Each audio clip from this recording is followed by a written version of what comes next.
Jóvenes de la Supermuni de Vitarte, les saluda el profesor Leiner Cárdenas Fernández de Ciencias Sociales. En la semana 5, en esta oportunidad vamos a presentar acerca del relieve peruano. Vamos a ver algunos aspectos generales de nuestro relieve. Bueno, siempre se nos ha atribuido que tenemos costa, sierra y selva. Obviamente ha sido siempre, no sé, nos ha enseñado de esta manera como una visión, ¿no?, hispanista, en el cual tenemos que rechazar rotundamente este tipo de conceptos, ya que nuestra geomorfología eh, es sin duda no solamente compleja, sino muy distinta a la que los españoles en ese tiempo veían o observaban de nuestro territorio. Más bien, lo que hay que tomar en cuenta, por ejemplo, es que nuestro relieve, ¿no?, está dominado por la cordillera de los Andes. Entonces es algo también que hay que tener en cuenta. Justamente esta cordillera, pues en el flanco occidental se encuentra la costa, una costa que en su mayoría es desértica, gracias a la influencia del mar.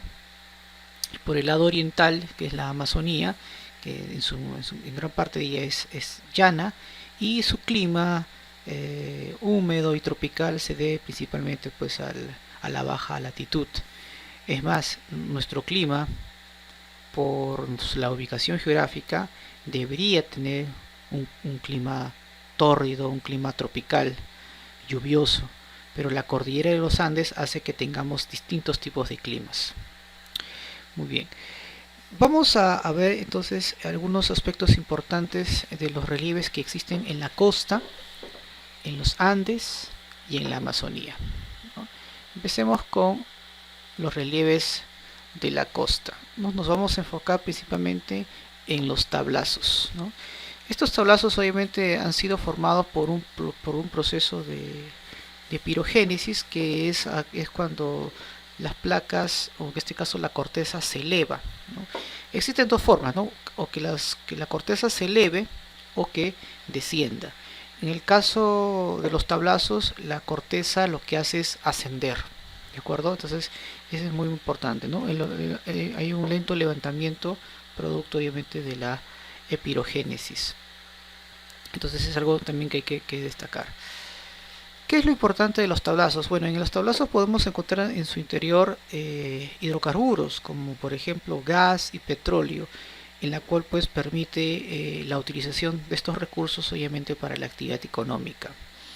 Mayormente los tablazos lo encontramos en la costa norte, en las regiones de Tumbes, Piura, por ejemplo, Zorritos, una de ellas, Máncora, pero también la podemos encontrar aquí en la capital, en Lima, ¿no? La Tablada del Lurín, por ejemplo, es un tablazo. En el sur, Ica, también podemos encontrar. Entonces es muy importante tomar en cuenta cuando nos referimos a los tablazos.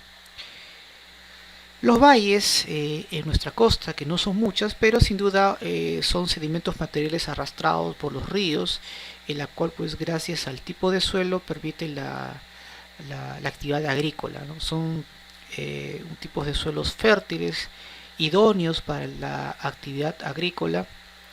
Y solamente pues en Lima, por ejemplo, tenemos tres importantes valles, ¿no? En el norte tenemos el valle de Chillón, en el centro el valle del Rímac y en el sur el valle del Lurín. Característica de los valles, pues siempre existe la presencia de ríos. En la costa peruana mayormente se utiliza estos espacios para la actividad agrícola y de zonas urbanas. Hay que recordar pues que el valle más poblado es el valle de Rímac, ¿no? La capital, por ejemplo, alberga más de 8 millones de habitantes aproximadamente. Entre los valles más importantes que podemos encontrar en el norte tenemos el de Jequetepeque. De ahí se realiza la actividad, se cultiva arroz, por ejemplo. Tenemos el Valle de la Fortaleza, Majes en Arequipa. Entonces son, digamos, algo importante que hay que siempre destacar con respecto a los valles. Tenemos las pampas.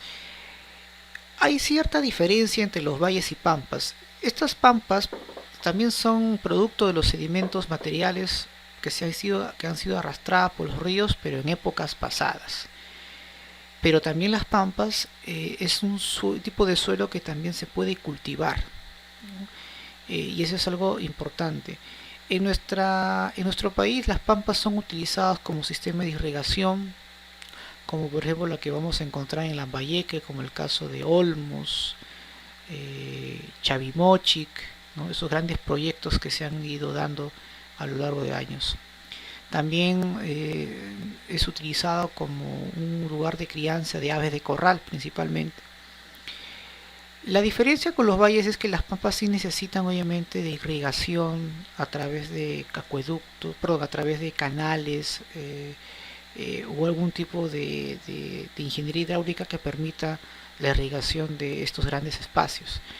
Porque a diferencia de los valles, pues los pampas no tienen los ríos necesarios para que poder, digamos, son lo suficiente para poder obviamente cultivar estos suelos, ¿no? Se necesita obviamente de la ingeniería hidráulica para que cumpla ese propósito. Vamos a... Los desiertos cubren la gran parte de la costa, sobre todo en la costa norte y en la costa sur. Recordemos pues que el desierto más extenso que tenemos es el Sechura, que está en Piura. Ahora, este tipo de suelo pues, es desértico, hay una escasa vegetación eh, ante la ausencia de lluvias, principalmente en la costa central y en la costa sur.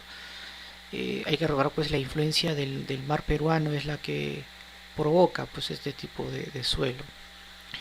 En la costa norte sí es semicálido, ¿no? Es decir, donde existe cierta precipitación fluvial, pero en ocasiones. Mayormente en la costa central y la costa sur no ocurre mucho este tipo de tiempo atmosférico.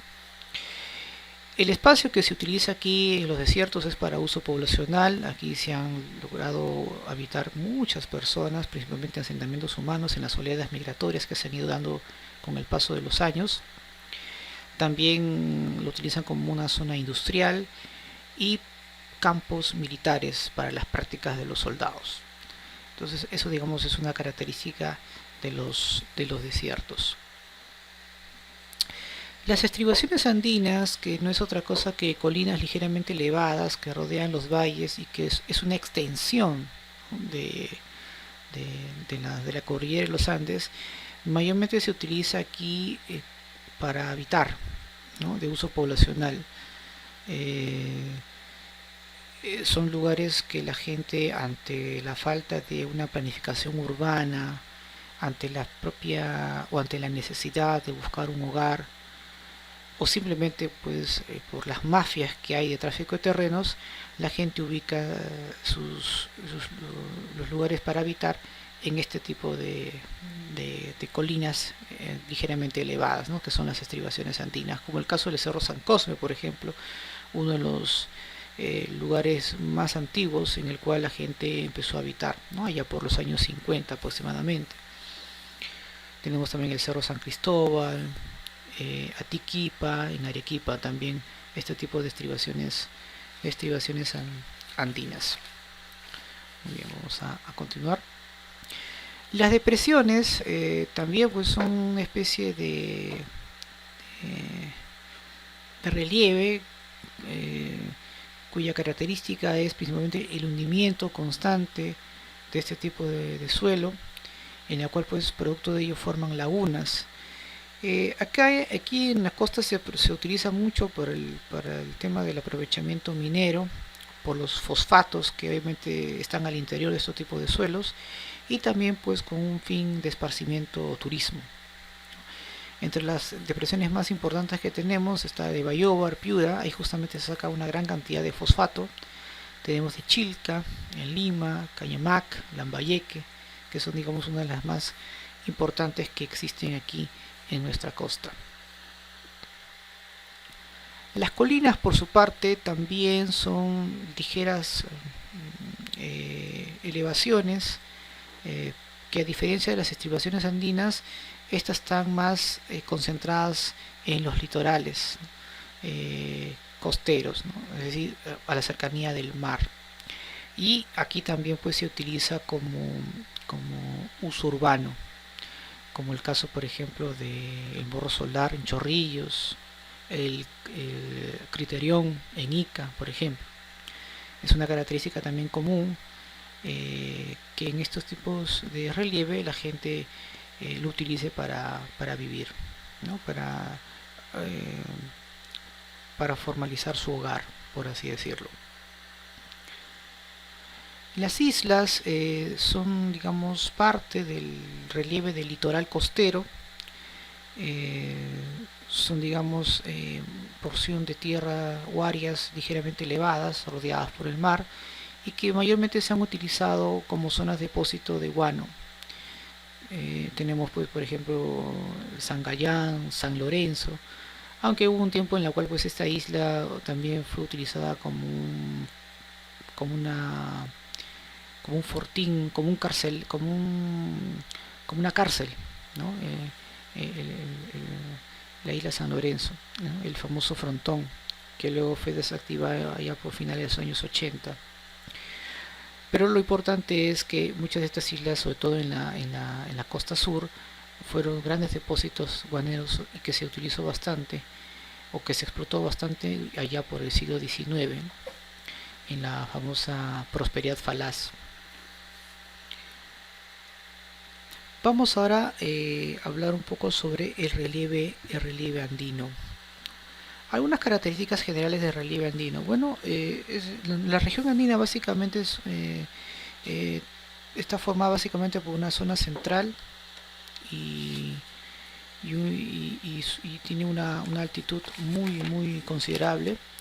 Cubre pues el 30% de la superficie del territorio nacional. Y obviamente esta región es fundamental, ¿no? Características, bueno, es abrupto, accidentado, ¿no? Eh, Ahí se produce la mayor producción agrícola. Ahí básicamente es que se da pues el consumo interno del país por la cantidad de productos que se cultivan en cada uno de sus pisos ecológicos. Vamos entonces a ver algunos aspectos principales de su relieve. Empecemos con la cordillera andina, ¿no? Esta se originó obviamente con el choque de las placas tectónicas. Hablamos de la placa de Nazca con la placa sudamericana, a través de un proceso al cual nosotros llamamos orogénesis, ¿no? Que es obviamente el choque de las placas, y al chocar pues obviamente a través de un proceso llamado orogénesis de tipos obducción es la que permitió el elevamiento o el crecimiento de las cadenas montañosas, ¿no? En nuestro territorio.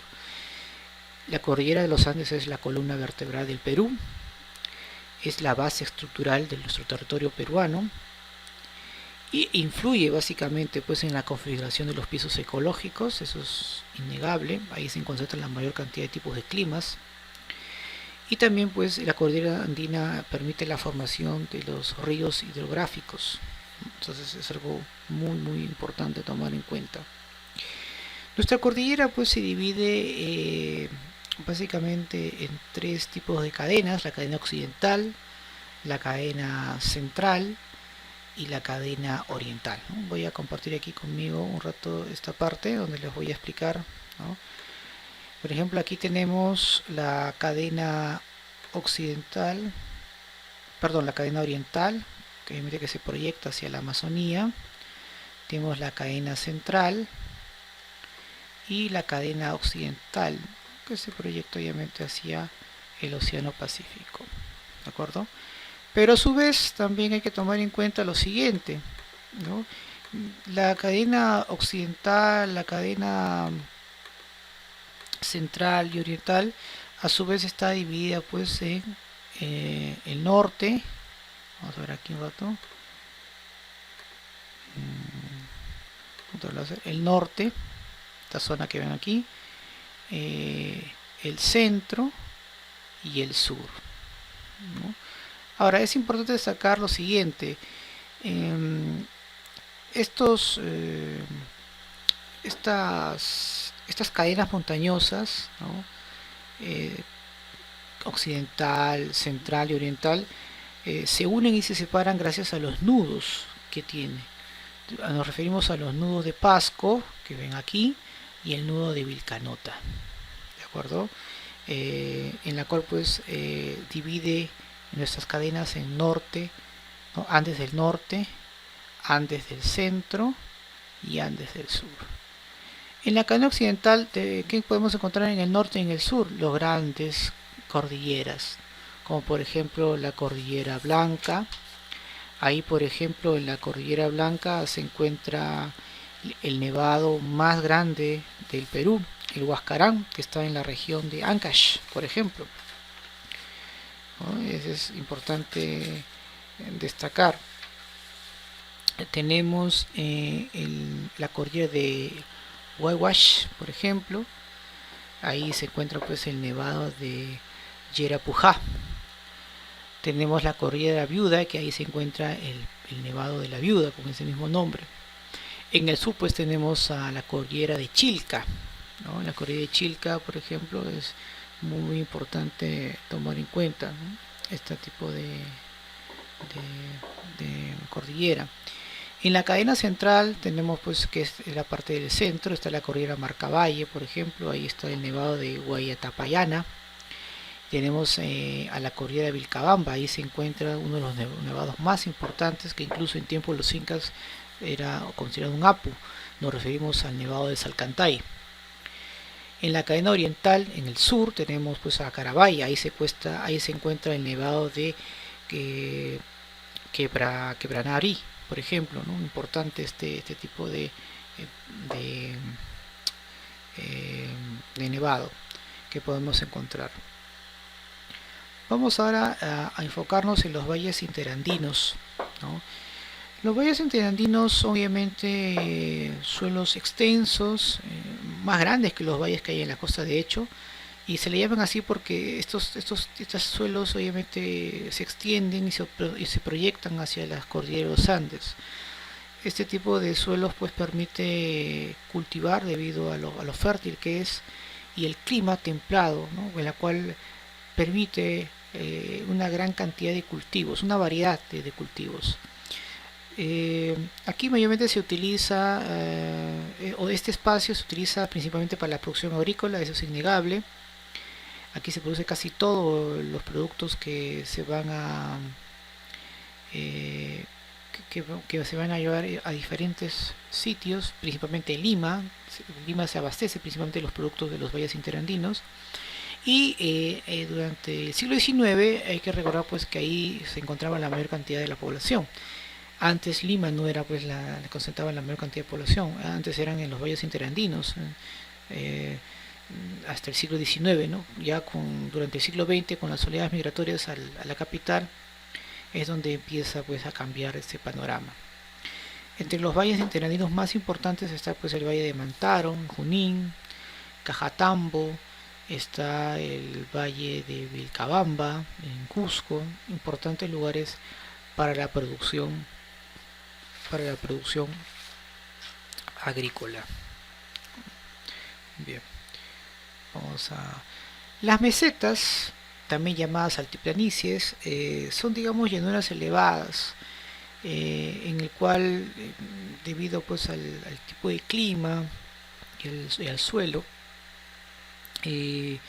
no son óptimos para el desarrollo agrícola. Por lo general pues los pueblos que viven en este lugar se dedican a la ganadería, ¿no? Entre las mesetas más importantes tenemos la de Marcahuasi, Parinacochas, y hay una meseta que compartimos con el país de Bolivia, que es la meseta del Collao, ¿no? Por eso que a Bolivia se le conoce como el país altiplánico, ¿no? Importante destacar las mesetas. Los volcanes, que mayormente se encuentran en la cadena central y sur, son relieves cónicos que se encuentran sobre la superficie terrestre y actualmente muchos de ellos están inactivos y son utilizados para el turismo. Hasta el momento el único volcán que está en plena actividad es el Ubinas, ubicada en Moquegua. El tipo de volcán que tenemos es la del llamada piroplástico, que cuando explota, lo que lanza no es lava, sino cenizas, ¿no? Cenizas volcánicas, que obviamente también es muy peligroso al momento, pues, cuando si es que logra estallar. Entonces es importante tomar en cuenta estos tipos de volcanes que tenemos en la región. ¿Sí? Muy bien. Los cañones, bueno, los cañones son depresiones profundas y verticales, ¿no? De paredes estrechas, producto obviamente de la erosión fluvial. Se presume que estos cañones anteriormente eran grandes valles, grandes quebradas, que obviamente con el correr del tiempo pues se han erosionado, y actualmente los cañones se utilizan como uso turístico.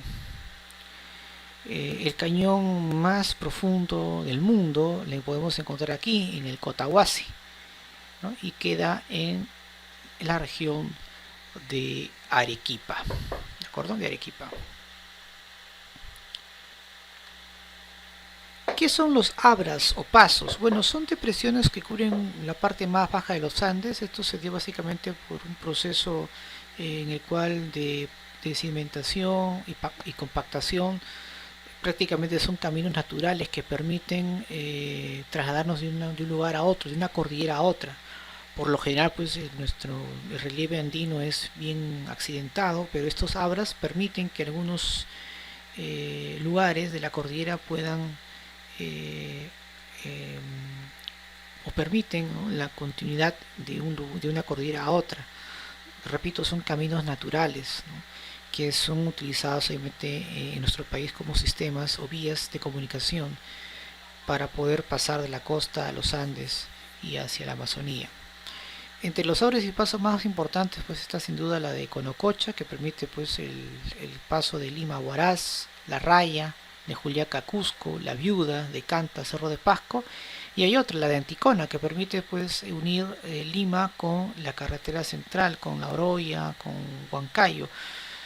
Mayormente pues Anticona no es muy conocido, pero si de repente les digo Ticlio, creo que es una palabra mucho más conocida, ¿verdad? Ya Anticona es Ticlio, ¿no? Es una abra o paso, un camino natural que permite obviamente que Lima se conecte, ¿no?, con la sierra central, con los Andes del centro. Ahí están los abras o pasos. Muy bien. Vamos ahora a hablar un poco sobre el relieve de la Amazonía. A ver, algunos aspectos generales de la Amazonía. Bueno, es la zona oriental de mayor extensión, cubre pues más o menos el 60% del territorio nacional, eso también hay que tomar en cuenta, y es considerada como la mayor producción energética, ¿no?, por la presencia de sus ríos y de los pongos, que más adelante vamos a ver. Eh, Ahora, el relieve de la Amazonía tiene dos zonas claramente distinguidas, ¿no? La selva alta, llamado también pues Rupa Rupa, por el doctor Javier Pulgar Vidal, en la cual su característica principal de este tipo de relieve es que es accidentada y escarpada. En la selva baja, en cambio, llamada también Omagua, es más bien llana, hay mucha humedad y un clima muy tropical, muy similar a la selva alta. Si no contáramos con la cordillera de los Andes, el clima total del Perú tendría el mismo que la selva baja, ¿no?, tropical, húmedo y lluvioso. Bien, vamos a ver rápidamente algunos relieves tanto de la selva alta como en la selva baja, ¿no? Empezamos con la selva alta, o también llamada Rupa Rupa. Por ejemplo, tenemos a los valles longitudinales. Está formado por procesos de cimentación fluvial, ahí donde se concentra la mayor cantidad de la población, y debido pues a que a pesar de la lluvia no son inundables, es una zona agrícola, ¿de acuerdo? Una zona agrícola. Muy bien, vamos a ver, perdón.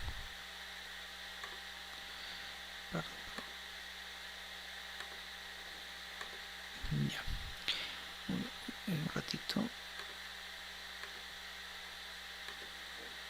Ya, muy bien. Otra cosa importante destacar es que, como mencioné, como son zonas un poco elevadas, las inundaciones no son muy frecuentes. Por eso que la gente prefiere vivir en estos tipos de sitios y además practicar la actividad agrícola. Por ejemplo, entre las principales valles longitudinales tenemos la de Tingomaría, Huánuco, Chanchamayo, Bagua, ¿no? Entonces son, digamos, lugares importantes donde la gente, donde las personas habitan, pero también donde puedan cultivar sus productos. No se compara obviamente a la variedad como las hay en los Andes, pero la gente pues produce diferentes tipos de productos, ¿no? Café, palma aceitera, también se dedican a la actividad ganadera, por ejemplo. Entonces, importante, ¿no? Visualizar algunos aspectos trascendentales de los valles longitudinales. Tenemos a los pongos, considerados pues como un gran potencial energético, muy similares a los cañones que hay en las zonas andinas. Son depresiones obviamente profundas, también formadas por la erosión fluvial y que sus aguas son utilizadas obviamente para un potencial hidroeléctrico. Entre los pongos más destacados tenemos la de Rentema, la de Orellana y Aguirre, ¿no? En la cual pues gracias a los ríos de Marañón, Ucayali y Guayaga permiten su aprovechamiento para el uso energético, por la fuerza obviamente de sus aguas. Para finalizar tenemos las cuevas o las grutas. Estas cuevas o grutas son formadas por la erosión, ¿no? Del agua subterránea, por eso es que cuando nosotros entramos a este tipo de cuevas vemos el suelo completamente húmedo. Y también llama la atención de que su color es blanco, porque ahí está presente la sedimentación calcárea. Actualmente pues estas cuevas o grutas son utilizadas con fines turísticos. Entre las más famosas tenemos la de Huagapo, que está ubicada en Junín, y las Lechuzas, en Huánuco, por ejemplo. Ahora nos vamos a enfocar en la selva baja, ¿no?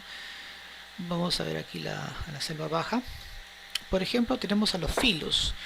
Los filos son, digamos, las partes más altas de la selva baja. Hay que recordar pues que al ser una llanura, las inundaciones son comunes, pero ese tipo de relieve, al ser más altas que el resto, hacen de que, digamos, las inundaciones no sean tan frecuentes. Pero la gente obviamente no habita en estos lugares obviamente por sus características de baja productividad agrícola. Mayormente aquí se forman los caseríos o en este caso algún tipo de, de hábitat pero temporal, no permanente. Estos son los filos. Entonces si nos preguntan, ¿no?, cuáles son, digamos, las partes más altas de la selva baja, rápidamente nosotros vamos a responder los filos. En cambio, los saltos es también un tipo de suelo, ¿no?, de con cierta elevación, que no son inundables, pero al ser, digamos, más extensos, sí la gente puede cultivar sus productos, justamente por no ser inundables, ¿no? Eh, y la gente por esa razón la utiliza para vivir también, ¿no? Aquí se concentran las grandes ciudades, ¿no?, como Iquitos, Pucallpa, por ejemplo, ¿no? Entonces es importante, ¿no?, los altos, ahí donde se concentra la mayor cantidad de la población, por su extensión, por su relieve amplio y porque debido a que no es un suelo inundable también se puede cultivar ciertos productos agrícolas. Las restingas, en cambio, son también terrazas fluviales bajas y por ende son inundables, ¿no?, pero que esa inundación se da en periodos de crecida, ¿no? Es decir, estas zonas no son inundables todo el año. Ustedes pueden notar que las casas están ligeramente elevadas. Ahí ellos utilizan la técnica de los palafitos, que es una especie de parantes, ¿no?, que permiten sostener a las casas que se eleven un poco más y que no lleguen pues a ser inundadas por los ríos. Como es una zona donde se inunda pero de manera temporal, al año pues obviamente en ciertos meses logra inundarse, la gente lo utiliza para realizar sus actividades agrícolas, ¿no? Por eso se le dice pues que es una agricultura estacional, ¿no? Solamente en el momento cuando baje el caudal ellos pueden obviamente realizar su actividad sin ningún tipo de inconvenientes. En cambio, las tahuampas, ¿no? Las tahuampas pues sí son llanuras totalmente inundadas todo el tiempo, son zonas pantanosas, ¿no? Por eso que ahí pues se forman las tipiscas, que son especies de lagos, debido pues a que como son inundables todo el año, se concentra, ¿no?, la cantidad de agua ahí debido a la constante lluvia que se da en esta zona. También permite la formación de los famosos barrizales o bajiales, que son una especie de playas fluviales que vamos a ver más adelante. Y bueno, ahí pues recorren los ríos llamados meándricos. ¿Qué es un río meándrico? Vamos a ver justamente aquí. Este es un río meándrico, ¿no? Un meandro. Vamos a ver acá, activar la plumita. Este es un río meándrico, ¿no? Recorre pues en forma de zigzag, ¿no? Ahí está. Estos son famosos ríos meándricos, ¿no? Estas acá son las tipiscas, que es una especie de laguna, ¿no?, que se forman debido pues a que son zonas pantanosas. Y para finalizar vamos a tener acá los barrizales, ¿no? Estos barrizales obviamente son una especie de playas, ¿no?, que se dan y que obviamente recorren toda la zona costera, bueno, toda la zona litoral ¿no?, de la selva baja, ¿no? Muy jóvenes. Esta es repito, ¿no?, la semana número 5 que hemos hoy día hablado. Espero que sea de su completo grado la introducción que hemos hoy día, o las clases que hemos realizado el día de hoy, esperando pues eh, que haya servido este tipo de información. Reiteramos, la semana número 5, relieves del Perú, video exclusivo para los estudiantes de la CEPREMUNI, Vitarte y Huaycán. Y les saluda el profesor de Ciencias Sociales, Leiner Cárdenas Fernández. Hasta una nueva oportunidad.